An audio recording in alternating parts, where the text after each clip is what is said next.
Hi everyone, I hope you are doing well. So today I wanted to record this message for the wounded feminine energy on the twin flame journey. This is actually going to be a crucial message for you to listen to if you are on the twin flame journey and are working through the inner work. If you are still stuck in that runner chaser dynamic where you're still just sitting around and waiting for your twin, this message is not going to hit you the same way. So I encourage you to come back and listen to it when you're finally reaching that point of surrender, when you are all ears for, what do I need to do on this journey to really make the shift? And you start, on that journey of your daily meditation practice, trying to understand what the inner work is really showing you, the shadow side of yourself is trying to show you, so that you can actually start moving towards wholeness, because that is what we're working towards on the twin flame journey.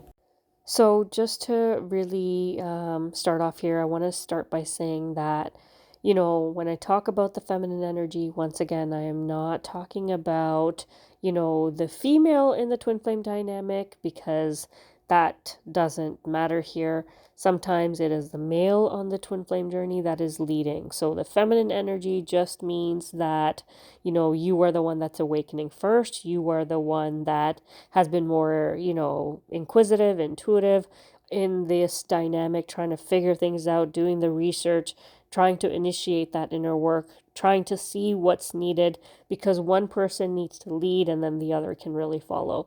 So if that's you on this journey, regardless of if you are the male or the female, then this video is going to help you. By the way, I'm also going to do one for the wounded masculine. That's going to be a separate video, hopefully the next one that I'll do. But essentially, I want to kind of go through this message, kind of name all the different wounds that can come up for you, regardless of, whether you kind of um, resonate with them at this point or not. That's okay, because sometimes the wounds that you are healing and working through aren't necessarily yours. They're ancestral, and it just needs to be worked through you. So it's okay if, you listen to this message and you say, I don't know, my childhood wasn't really like that, or I didn't really go through that. It may be part of your lineage. It may be something that you still need to work through. So I want to talk about the wounds that will come up, that the feminine energy really has to face and work through. And that's going to help you reach wholeness. Now, you do have to work on both sides, the feminine side and the masculine side. So that is going to be a separate video. Now, the first wound that I really want to talk about is your mother wound.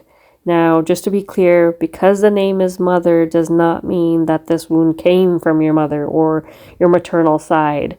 What this is really referring to is your root chakra.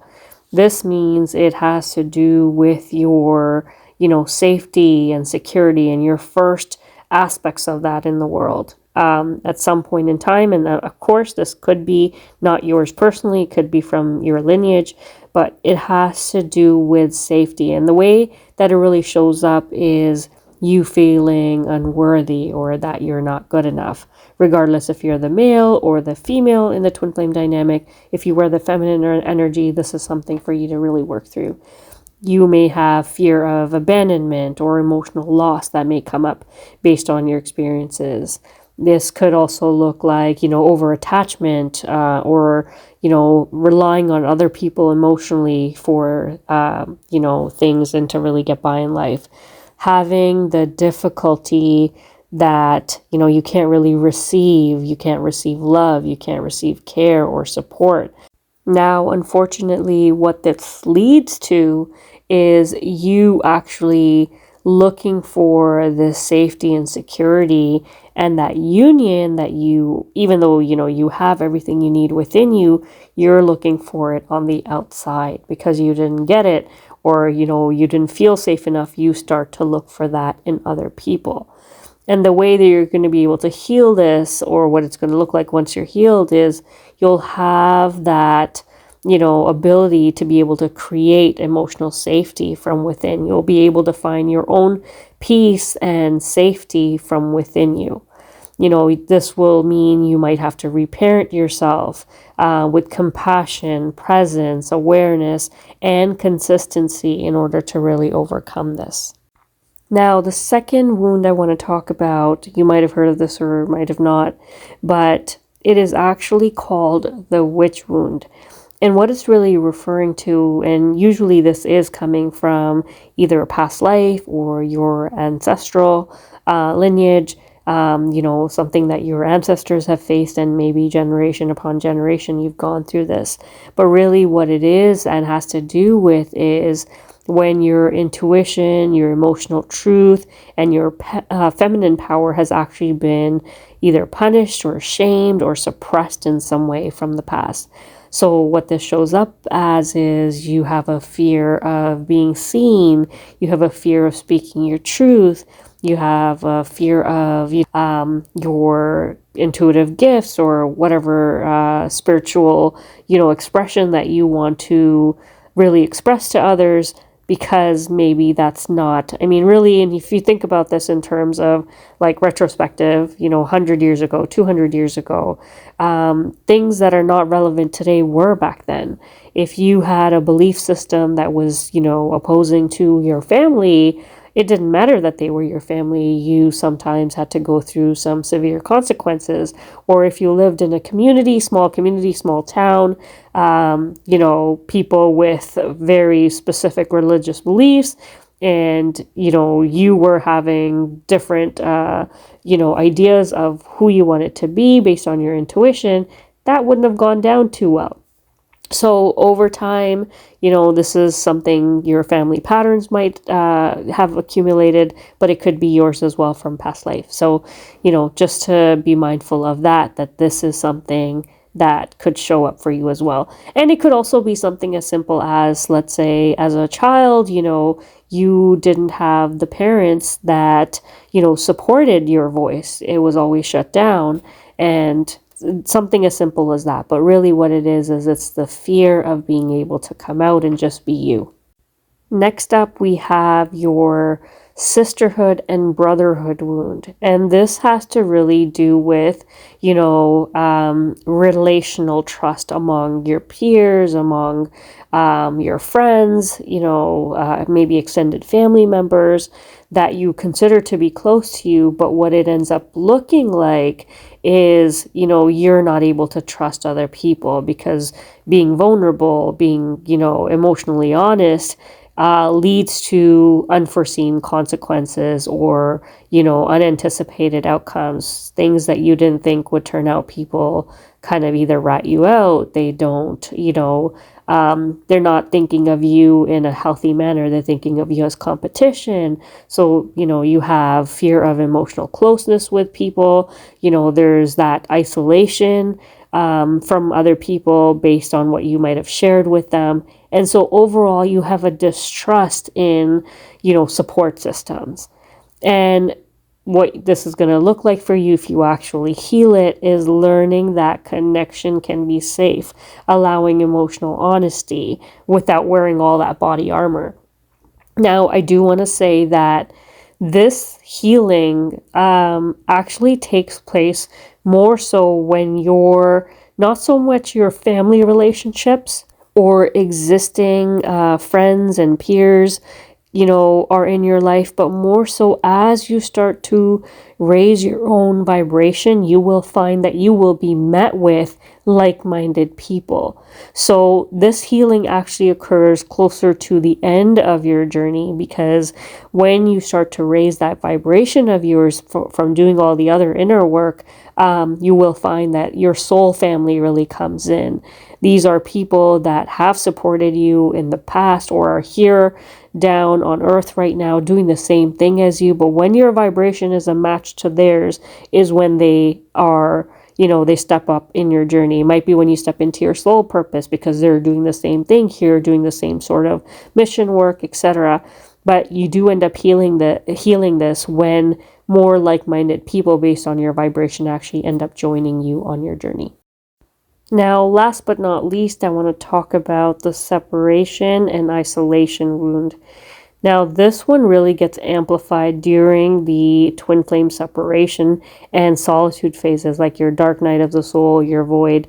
It's when you feel really shut out from the world. So it's amplified based on what you're going through. You might have not really felt it, prior to your awakening, but as you step into these phases, you feel like, oh my God, am I going to be alone forever? Am I not going to get the right connections? And you start to feel a lot of emotional numbness or overwhelm from what you're actually going through.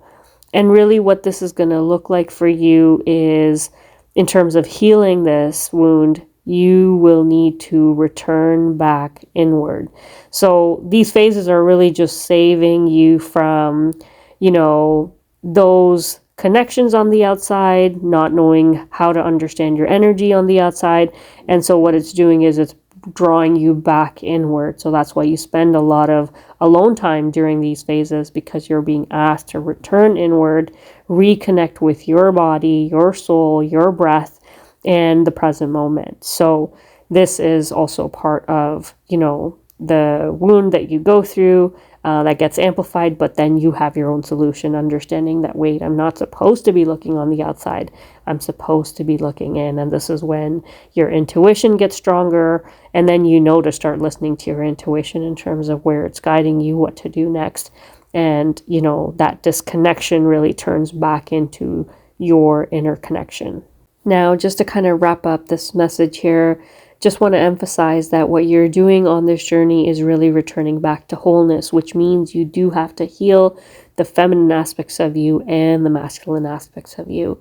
And so just remember that when these wounds that I've talked about are active, that are still active on your twin flame journey and, on your way back to wholeness, what this is going to look like for you is you might be overgiving to people pleasing, you feel emotionally withdrawn or suffering in silence. You might be hyper independent or, avoid vulnerability.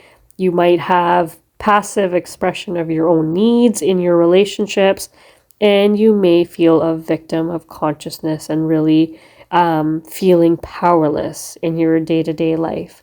And so just remember, these are not character flaws. These are, survival strategies that once actually served a purpose while you were living in the ego. They were helping you when you were, working hard at your crazy 9 to 5. You kind of needed some of this, but as your ego starts to dissolve, all of this stuff is surfacing, not to really show you the mirror to your flaws, but really for you to heal them, to integrate them, transmute them, so that you can work towards wholeness. So just always remember that, union is not about the outside. It actually has to begin within. And as you shift into wholeness, you are going to have to create that own inner safety and security for yourself, so that you can really come out on the other side and be able to step into that wholeness. When that wholeness emerges, you'll be able to reclaim your intuition. You'll be able to speak your emotional truth. You'll be able to very clearly set healthy boundaries, emotional boundaries, energetic boundaries. You'll be able to receive love, care, attention, even compliments. Like, some of you might have difficulty just receiving anything from other people generally, because you are so hyper independent and you don't realize that you have this energetic wall up that does not allow other people to penetrate it. So as much as you may see, oh, my twin, this is the issue and that's the issue, there's a lot of healing that needs to happen within you. And if you are the feminine energy, you are leading in this connection. They cannot do this until you do this. So very, very critical for all twin flames at its basic level to really just understand that. And then also, dissolving any fear that you may have around anything, really. You actually become very fearless as you step into wholeness, right? Because you've seen both sides of it. You've seen the dark, you've seen the light. There's nothing else to fear. Everything's dissolved anyway. You no longer have ego. You've dissolved the fear. So very, very important to understand that, you step into moving away from fear into trusting God, trusting, that higher power that's really leading you through this journey. And last but not least, you stop seeking completion from another. You recognize that everything that you need is within you, and you are whole within your own self. Unfortunately, this is a long journey. It takes you a while to get there, but it is a journey that you heal from within, and then you can see the positive results of that in your outer world. I hope this was helpful. Thank you so much for listening. God bless.